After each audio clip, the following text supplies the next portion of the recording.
Hello everyone, higher study অ্যাব্রোডের নতুন আরেকটা ভিডিওতে আপনাদের সবাইকে স্বাগতম জানাচ্ছি। আজকে যে স্কলারশিপটা নিয়ে কথা বলবো সেটা হচ্ছে বহুল প্রতীক্ষিত চাইনিজ গভর্নমেন্ট স্কলারশিপ। গত ডিসেম্বরের 10 তারিখে বাংলাদেশ মিনিস্ট্রি অফ এডুকেশনের ওয়েবসাইটে কিন্তু এই স্কলারশিপের অ্যানাউন্সমেন্ট অলরেডি পিডিএফ আকারে আপলোড করে ফেলেছে।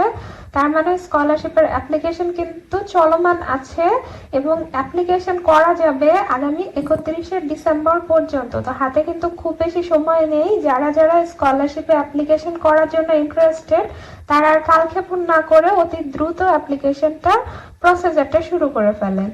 তো চাইনিজ গভর্নমেন্ট স্কলারশিপটা আমি সাজেস্ট কেন করব আপনাদের, তার কারণ হচ্ছে এই স্কলারশিপটা সবার জন্য, আন্ডারগ্র্যাড, মাস্টার্স, পিএইচডি, এমনকি সিনিয়র এবং জেনারেল স্কলার সবাই অ্যাপ্লাই করতে পারবে, কোনো এজ রেস্ট্রিকশন নেই, আইএলটিএস নট ম্যান্ডেটরি।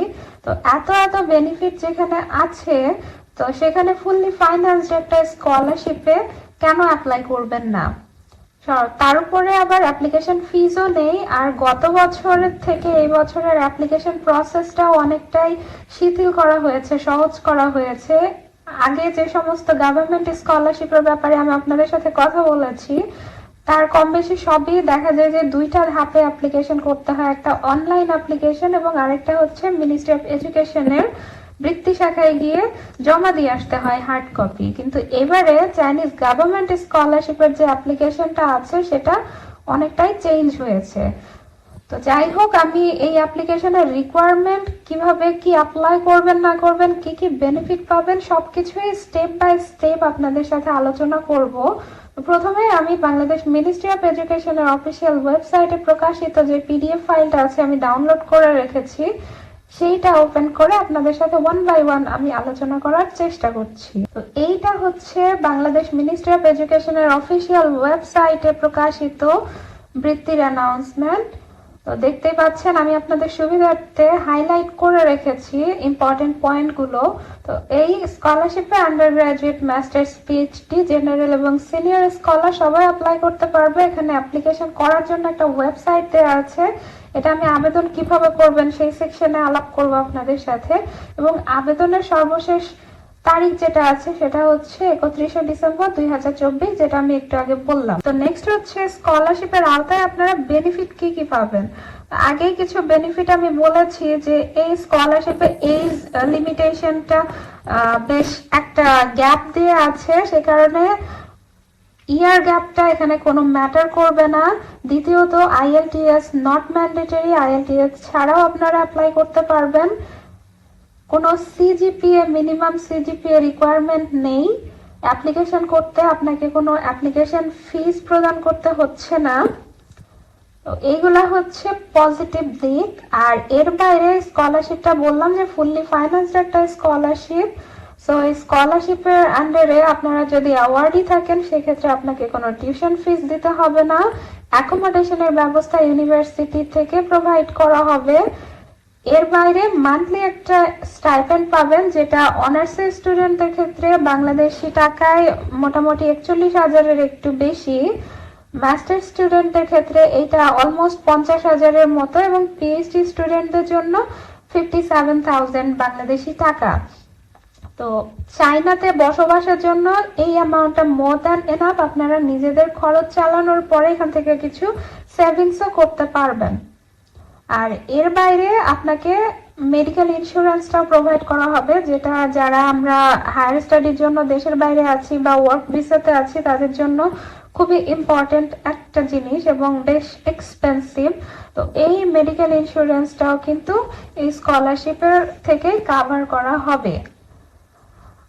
আর যাওয়ার জন্য যে এয়ার ফেয়ারটা আছে সেটাও কিন্তু স্কলারশিপের মধ্যে ইনক্লুডেড। সো যাওয়ার জন্য আপনাকে কোনো এয়ার টিকেটের খরচও দিতে হচ্ছে না, এটা স্কলারশিপ অথরিটি আপনাকে প্রোভাইড করবে। এবার একটু ইম্পর্টেন্ট কিছু ডেডলাইনের দিকে আসি।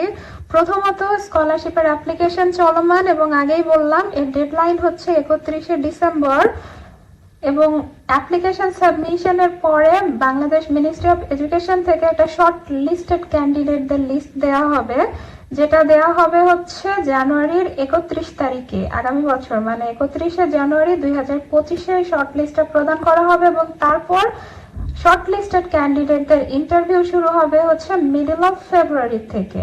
তো এবারে কিছু এলিজিবিলিটি ক্রাইটেরিয়ার দিকে আসি।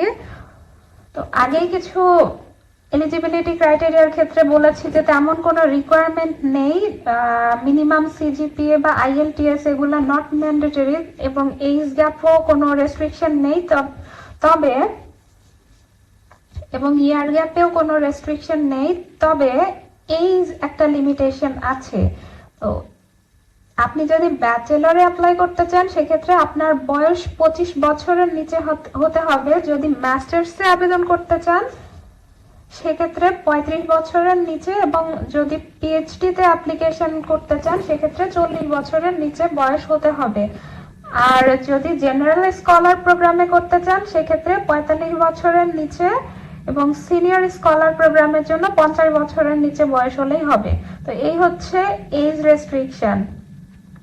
আর যেহেতু বলেছি যে আইএলটিএস নট ম্যান্ডেটরি, তবে এখানে একটা কথা আছে, যদি আপনার চাইনিজ প্রফিসিয়েন্সি থাকে, চাইনিজ ল্যাঙ্গুয়েজ প্রফিসিয়েন্সি থাকে, তাহলে আপনাকে প্রায়োরিটাইজ করবে সিলেকশন অথরিটি।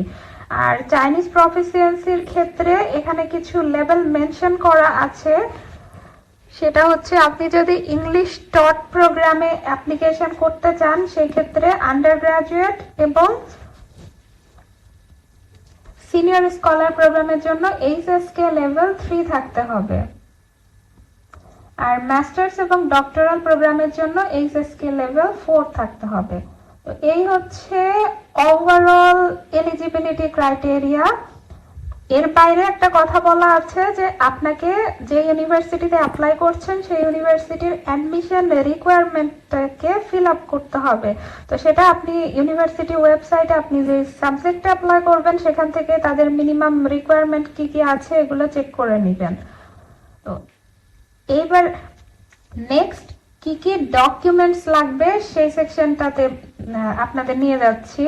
প্রথমত একটা অনলাইন অ্যাপ্লিকেশন ফর্ম। এটা আপনি যে ক্যাম্পাস চাইনিজের ওয়েবসাইটটা আছে অ্যাপ্লিকেশনের, সেখানে একটা অ্যাপ্লিকেশন ফর্ম পূরণ করতে হবে। তারপর লাগবে আপনার পাসপোর্ট।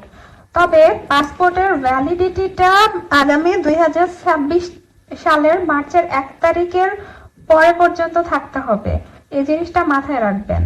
তারপরে লাগবে হচ্ছে আপনার প্রিভিয়াস যে ডিপ্লোমা আছে, মানে আপনি ব্যাচেলরে অ্যাপ্লাই করলে আপনার এইচএসসি ডিপ্লোমা, মাস্টার্সে অ্যাপ্লাই করলে ব্যাচেলরের ডিপ্লোমা, এবং যদি পিএইচডিতে অ্যাপ্লাই করে তাহলে মাস্টার্স ডিগ্রি যেটা আছে সেই সার্টিফিকেটটা, তবে অবশ্যই এটা নোটারাইজড করে নিতে হবে।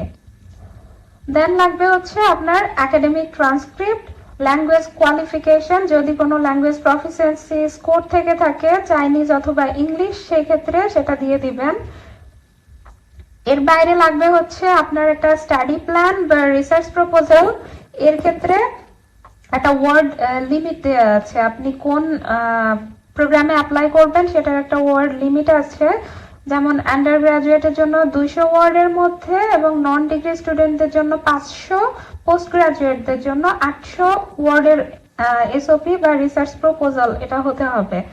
তারপরে লাগবে আপনার 2টা রিকমেন্ডেশন লেটার। এটা আপনার প্রিভিয়াস যে অ্যাটেন্ডেড ইউনিভার্সিটি বলেন কলেজ বলেন সেখানকার কোনো প্রফেসর আর অ্যাসোসিয়েটেড প্রফেসর থেকে নিতে হবে। আর কেউ যদি আর্টস প্রোগ্রামে অ্যাপ্লাই করতে চান সেক্ষেত্রে আপনার কোনো একটা আর্ট ওয়ার্ক লাগবে। আর লাগবে হচ্ছে আপনার ফরেইনার ফিজিক্যাল এক্সামিনেশন ফর্ম। এটা এদের ওয়েবসাইটে আপলোড করা আছে এবং এই অ্যানাউন্সমেন্টের সাথেও অ্যাটাচ করে দেওয়া আছে। এই ফর্মটা পূরণ করে কোনো একটা এমবিবিএস ডক্টরের থেকে সাইন করে নিতে হবে, এবং এটার ভ্যালিডিটি কিন্তু ম্যাক্সিমাম 6 মাস, তার উপরে যাওয়া যাবে না। নেক্সট যেটা লাগবে সেটা হচ্ছে নন ক্রিমিনাল রেকর্ড রিপোর্ট। এটা হচ্ছে পুলিশ ক্লিয়ারেন্স সার্টিফিকেট। আর নেক্সট আর লাস্ট যে একটা ডকুমেন্ট আছে আমি স্কিপ করে গেছি, সেটা হচ্ছে প্রি অ্যাডমিশন ডকুমেন্ট। এটা হচ্ছে আপনি যেই ইউনিভার্সিটি চয়েস দিবেন সেখান থেকে একটা অ্যাকসেপ্টেন্স লেটার বা অফার লেটার লাগবে। তো অনেকেই চিন্তা করছেন যে হাতে খুব বেশি সময় নেই।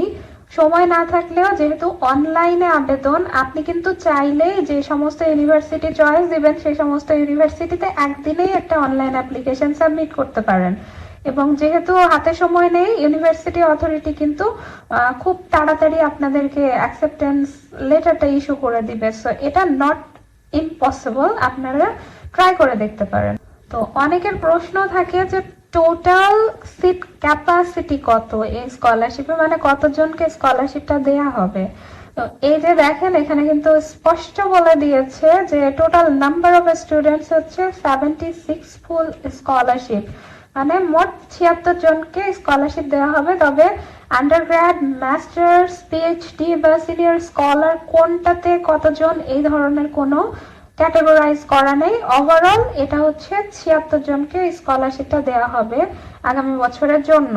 Last but not the least, স্কলারশিপে অ্যাপ্লিকেশন কিভাবে করবেন এই পেজটা দেখেন। এখানে কিন্তু স্কলারশিপে কিভাবে অ্যাপ্লাই করবেন ধাপে ধাপে স্টেপ বাই স্টেপ কিন্তু ওরা মোটামুটি ক্যাটাগরাইজ করে দিয়েছে, আপনাদের ইনস্ট্রাকশন দিয়ে দিয়েছে। কেউ যদি ইনস্ট্রাকশন ফলো করেন তাহলে নিজে নিজেই অ্যাপ্লাই করতে পারবেন, কারোর হেল্প নেওয়া লাগবে না। তো ফার্স্ট স্টেপে আছে দেখেন একটা ওয়েবসাইট দেওয়া আছে campuschina.org। এই ওয়েবসাইটে গিয়ে আপনাকে অ্যাকাউন্ট ক্রিয়েট করে অ্যাপ্লিকেশন সাবমিট করতে হবে। তো আমি এই ওয়েবসাইটে আপনাদেরকে নিয়ে যাচ্ছি। তো এইটা হচ্ছে সেই campuschina.org ওয়েবসাইট। এখানেই আপনাদেরকে অ্যাপ্লিকেশন সাবমিট করতে হবে। আপনারা চাইলে এখানে যে স্কলারশিপ সেকশন আছে সেখানে এই যে চাইনিজ গভর্নমেন্ট স্কলারশিপ এই অপশনে ক্লিক করলে আপনাদের নেসেসারি ইনফরমেশন এখান থেকেও গ্যাদার করতে পারবেন। আর এর বাইরে দেখেন ডান পাশে দেওয়া আছে স্কলারশিপ অ্যাপ্লিকেশন ফর স্টুডেন্টস। এই অপশনে ক্লিক করলে আপনারা এই যে রেজিস্ট্রেশন এবং লগ ইনের মাধ্যমে দেখা যাচ্ছে যে যাবতীয় ইনফরমেশন ফিল আপ করে অ্যাপ্লিকেশন এখানেই সাবমিট করতে পারবেন। আর ইউনিভার্সিটি সার্চটা কিভাবে দিবেন সেটাও এখানে আছে দেখেন। এখানে ডিগ্রি প্রোগ্রাম আপনারা bachelor, doctoral, masters, non degree এটা সিলেক্ট করার পরে ইনস্ট্রাকশন ল্যাঙ্গুয়েজটা ইংলিশ অর চাইনিজ আপনারা চুজ করে যদি এখানে সার্চ অপশনে ক্লিক করেন সেক্ষেত্রে আপনার ইউনিভার্সিটি কোন ইউনিভার্সিটিতে কি কি আছে এগুলা সব চলে আসবে। যেমন আমি এখানে মাস্টার্স প্রোগ্রামটা সার্চ দিলাম ইংলিশ বেসড দিয়ে, সার্চ দেওয়ার পরে কিন্তু কতগুলা ইউনিভার্সিটিতে কি কি প্রোগ্রাম আছে এ ধরনের সবকিছু চলে আসবে। তো এই যে ইউনিভার্সিটি লিস্টগুলো আছে সেগুলোতে ক্লিক করলে কিন্তু আপনাদের ইউনিভার্সিটি ওয়েবসাইটে নিয়ে যাবে এবং সেখানে আপনারা আপনাদের পছন্দ মতো সাবজেক্ট সিলেক্ট করে কিন্তু অ্যাপ্লিকেশন করতে পারবেন। তো এই হচ্ছে ওভারঅল চাইনিজ গভর্নমেন্ট স্কলারশিপের অ্যাপ্লিকেশন প্রসেস এবং সর্বোপরি সব ইনফরমেশন। তো ভিডিও আজকের মতো এখানেই শেষ করব। আপনারা যারা ইন্টারেস্টেড তারা অতি দ্রুত অ্যাপ্লিকেশনের প্রসেসটা শুরু করে দেন। তো ফিরে আসবো নতুন কোনো ভিডিও নিয়ে। সে পর্যন্ত ভালো থাকবেন, সুস্থ থাকবেন। আল্লাহ হাফেজ।